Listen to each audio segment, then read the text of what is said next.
कई सारे पुरुष लेखक ये कहते हैं कि हम महिला नहीं हैं, तो क्या हम महिलाओं की अनुभूतियाँ नहीं लिख सकते हैं? क्या हम महिलाओं के बारे में नहीं लिख सकते हैं? लिख सकते हैं, ज़रूर लिख सकते हैं, और लिखा भी है। लेकिन आप महिलाओं जैसी अंतर्भूति कहाँ से लाएंगे? आप महिलाओं जैसी वेदना कहाँ से लाएंगे? भोगा हुआ यथार्थ कहाँ से लाएंगे? ओम प्रकाश वाल्मीकि एक दलित लेखक हैं। उनकी एक नॉवेल आई है जूठन। मैं ब्राह्मण कुल में पैदा हुई आत्मजा, ब्राह्मण कुल की आत्मजा और ब्राह्मण कुल की वधू, क्या मैं जूठन लिख सकती हूँ? क्या मैं शूद्रों की अंतर्व्यथा को अपने मन में रख पाऊंगी, लिख पाऊंगी उनके बारे में, जिसे मैंने भोगा नहीं है, जिसे मैंने जाना नहीं है? जाना है तो दूर से जाना है। मैंने देखा है कि उन्हें कैसा रहने का उनका स्थान कैसा है, वो कैसा खाते हैं, कैसे उनके साथ हमारी सामाजिक नियोग्यताएं हैं कि उन्हें हम पहले जो भी उनके साथ हम करते थे, बाहर से खाना देते थे, उन्हें छूते नहीं थे, ये सब चीज़ें हमारे समाज में हैं। हमने उसे बहुत अच्छे से देखा है, समझा है, लेकिन क्या हमने उसे भोगा है? नहीं। भोगी हुई पीड़ा की यथार्थ अभिव्यक्ति ही सिर्फ जब शब्दों में उतरती है तब वह एक वेदना का रूप लेती है। एक जब हमारे अपने दर्द जब शब्द में घुलते हैं तब वह वेदना स्पष्ट दिखती है, उसकी स्पष्ट अभिव्यक्ति होती है। अभी एक रंजन जी है, उनकी एक नई किताब आई है। नई किताब आई है जिसका नाम है मैं रवींद्रनाथ टैगोर की पत्नी बोल रही हूँ। मैं रवींद्रनाथ टैगोर की पत्नी मृणालिनी देवी। रवींद्रनाथ टैगोर हमारे देश में एक ऐसा नाम है जो किसी से भी अछूते नहीं होंगे, और हम जानते हैं जब हम उनके व्यक्तिगत जीवन पर निगाह डालेंगे तो उनका अपनी भाभी से एक प्रेम संबंध था या नहीं था, लेकिन एक सहचर वाला संबंध जरूर था। कादम्बरी देवी जब उनकी बाल्यावस्था में वो शादी करके आई तो रविंद्र के साथ ही उनका बचपना बीता, रविंद्र के साथ ही उन्होंने यौवन की जो चौखट थी उसको छुआ। धीरे धीरे वह दोनों इतने प्रगाढ़ मित्र हो गए, इतने प्रगाढ़ दोस्ती के एक या आकर्षण के इतने प्रगाढ़ अवलंबन में घिर गए कि कादम्बरी ने रवींद्रनाथ टैगोर के विवाह के 4 महीने बाद आत्महत्या कर ली। बहुत इस पे विवाद उठा। उनकी जो चिट्ठी थी वो भी कादम्बरी देवी ने अपना एक नोट लिखा, सुसाइड नोट लिखा, उस पर भी बहुत चर्चाएं हुई, आज तक हो रही हैं। लेकिन हमने उस बीच में कहीं मृणालिनी देवी के ऊपर चर्चा ही नहीं की। एक बहुत बड़े लेखक की पत्नी, बहुत बड़े एक सामाजिक पुरुष की पत्नी, जिसका एक बहुत बड़े विद्वान की पत्नी, जिसका समाज में एक अपना रुतबा था, अपना नाम था, अपनी व्यक्तिगत पहचान थी, उसकी पत्नी उसके दायरे में उसके किस तरह से रही, उसके परिवेश में किस तरह उसने खुद को किस तरह उसने खुद को रोपित किया होगा, किस तरह उसने खुद का जीवन जिया होगा। 19 साल के दाम्पत्य जीवन में, सिर्फ 19 साल के दाम्पत्य जीवन में उन्होंने 5 बार उन्होंने सिर्फ 19 साल, याद रखिएगा 19 साल बहुत ज़्यादा नहीं होते हैं, सिर्फ 19 साल के दाम्पत्य में उन्होंने 5 बार गर्भ धारण किया, शिशुओं को जन्म दिया या फिर गर्भपात हुआ।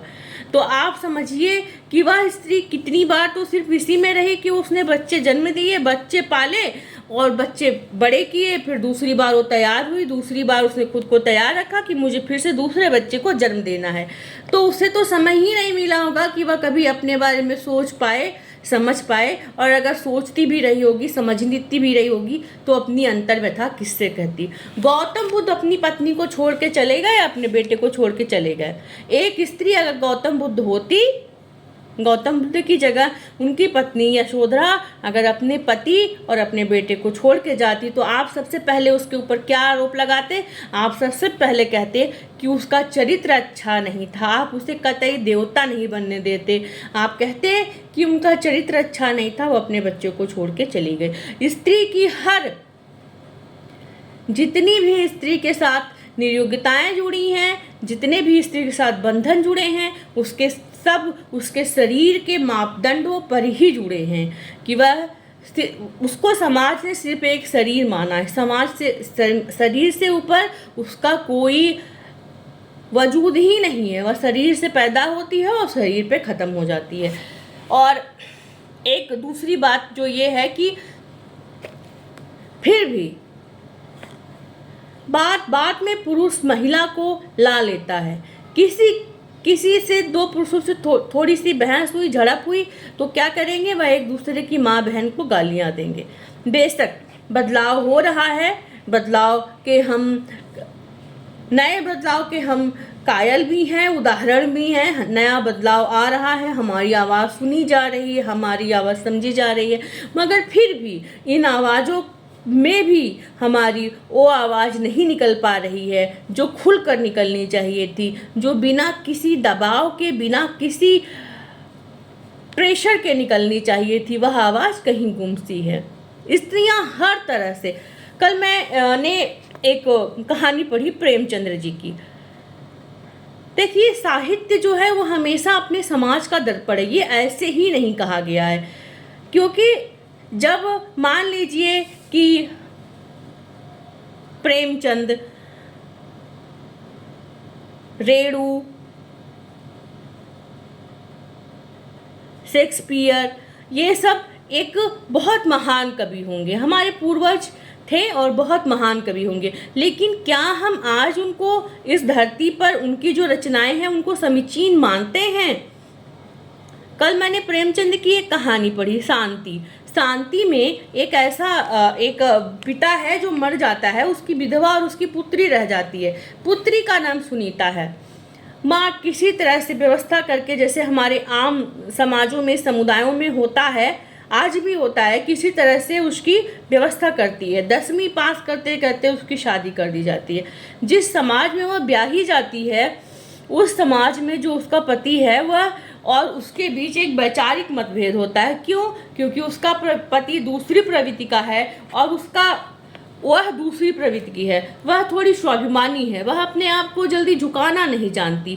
अगर उसका पति उसे स्वयं प्रेम नहीं करता, उसको खुद के बराबर नहीं मानता या उसको प्रेम की एक वस्तु नहीं मानता, तो वह कहती है कि मैं ऐसी समर्पित नहीं हूँ, कि मैं खुद ऐसी नारी नहीं हूँ कि मैं खुद को समर्पित कर दूँ, या मैं वो कुछ भी करे। मैं, जैसे उनकी एक भाषा थी जो बहुत ही, एक ऐसी भाषा है प्रेमचंद की जो बहुत आपके दिलों में जगह बना लेगी। एक बोलचाल की भाषा प्रयोग करते हैं, तो कहते हैं कि वो कहती है कि मैं ऐसी स्त्री नहीं हूँ कि मैं किसी भी के चरणों में खुद को प्रस्तुत कर दूं, मेरा एक वजूद स्वाभिमान है। फिर वह क्या करती है कि वह एक तरह से हम कह सकते हैं कि वह आत्महत्या कर लेती है, नहाने जाती है यमुना जी में और वहीं डूब जाती है। तो इस पर आज के समय में क्या ये समीचीन है? क्या ये आज के समय के लिए है? आज हम कहेंगे ठीक है, अगर तुम्हारा पति, उसकी माँ बहुत प्रसन्न होती है जिसका नाम गोपा है, वो कहती है कि ठीक है, मेरी बेटी स्वाभिमान के साथ गई। अगर वह पुरुष उससे नहीं प्रेम कर रहा था तो उसने उससे प्रेम की याचना नहीं की, भीख नहीं मांगी और वह स्वाभिमान के साथ गई। लेकिन आज के समाज में कतई समीचीन नहीं। हम आज की स्त्रियों को कहेंगे कोई बात नहीं, वह तुम्हें प्यार नहीं करता, कोई बात नहीं, तुम इस ऐसे रिश्ते से बाहर निकलो, अपने आप को, खुद को, अपने वजूद को स्थापित करो, और अगर तुम्हें दूसरा कोई पुरुष अच्छा लगता है तो तुम उसके साथ अपने आप को विवाह के बंधन में रखो, इसमें कोई दिक्कत नहीं है। विवाह के बंधन में या अपने मैत्री रूप में रखो, तुम्हें कोई दिक्कत नहीं है। तो समाज के बदलने की एक जो भाषा है वो हमारे किताबों में भी आ रही है, हम बदल रहे हैं। इसका मतलब ये है कि हम स्त्रियां भी अब बहुत कुछ समझ रही हैं, सोच रही हैं। स्त्रियां अब खुल के बोल रही हैं, उन्हें जो भी जैसा भी लग रहा है वो उस पर खुल के बोल रही हैं। और अब कहीं भी ऐसा नहीं है कि स्त्री को बहुत दबा दिया जाएगा तो स्त्री सह लेगी, क्योंकि कानून उसके पक्ष में है और कहीं ना कहीं ये देखने को मिल रहा है कि वह इसका गलत दुरुपयोग भी कर रही हैं, लेकिन इस पर फिर कभी चर्चा। और एक बात और कि हम यहाँ पुरुष विरोधी कतई नहीं है, क्योंकि पुरुष और स्त्री, पुरुष और प्रकृति का जो संयम है, जो सामंजस्य है, वही निर्माण करता है संसार का। तो हम इसके विरोध में हैं कि ऐसा नहीं है कि जो कथित स्त्रीवाद है, जो कथित स्त्रीवाद हवा में उड़ रहा है, बड़े मॉलों में बैठकर या बड़े जो पार्टियों में बैठकर जो स्त्रीवाद परोसा जा रहा है वह हवा में उड़ रहा है, वह स्त्रीवाद नहीं है। स्त्रीवाद वह है जो छोटा कामगार से शुरू होकर बड़े स्तर तक पहुँचे। तो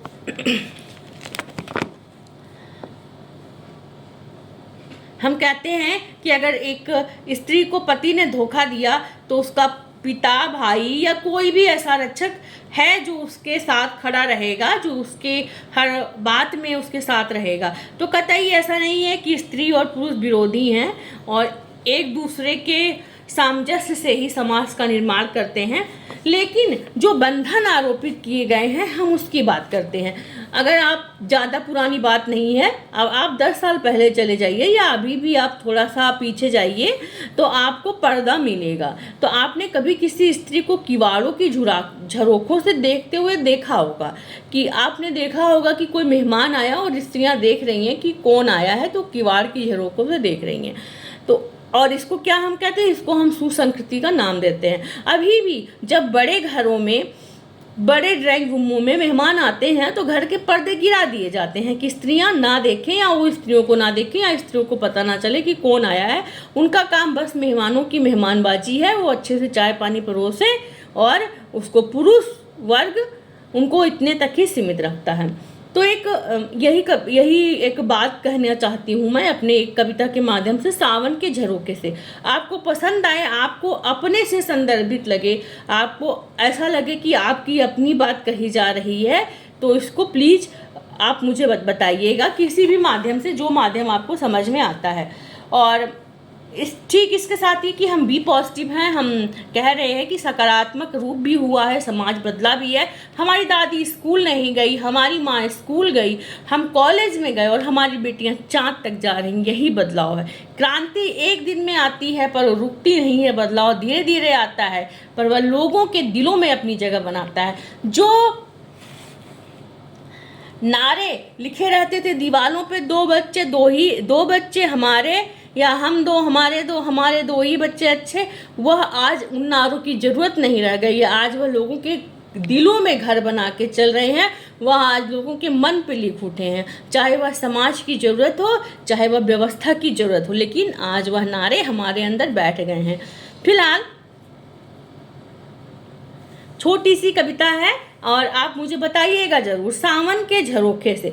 सावन के झरोखे से जिसको रिलेटेड किया गया है, स्त्री के मन को सावन की बूंदों से रिलेटेड किया गया है। जैसे सावन की बूंदें आती हैं, खूब तेज आती हैं और अपनी खूब सारी जो एक साथ ही जो पानी है वो बरसता है, और जो धरती है, हम कहते हैं ना कि बहुत गर्मी है, पानी बरसे तो धरती जो है बिल्कुल शांत हो जाती है।